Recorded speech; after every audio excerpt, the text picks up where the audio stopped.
হাঁটতে হাঁটতে একটু ছাদের দিকে এসেছিলাম, ড্রাগন ফুলগুলো কেমন কি বাড়লো। আসলে ড্রাগনের সিজন আসলে আমার কিন্তু ছাদে আসা লেগেই থাকে, ওদের প্রতি একটু টান থাকে।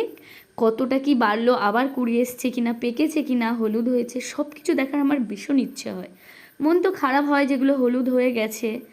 তো যাই হোক, এসে দেখলাম আমার ড্রাগন গাছের যে দুটো ফল আগে বড় ছিল সেই দুটো পেকে গেছে, একটা তো একদম লাল হয়ে গেছে, কোনো জায়গায় একটু কাঁচা থাকার স্কোপই ছিল না।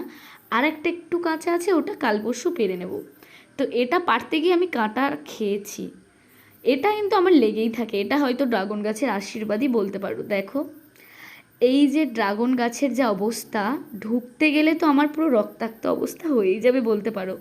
আর এই ড্রাগন গাছের ফুলগুলো তোমরা একটু ভালো করে লক্ষ্য করবে, একটা ডালে যেরকম 5-6টা পাখি একসাথে বসে থাকে না, মাথা জোড়া জোড়ো করে, তো সেরকম দেখতে লাগছিল। যাই হোক, নেচে নেচে আমি ড্রাগন ফলটা নিয়ে যাচ্ছি নিচে কেটে খাবো বলে। বাই।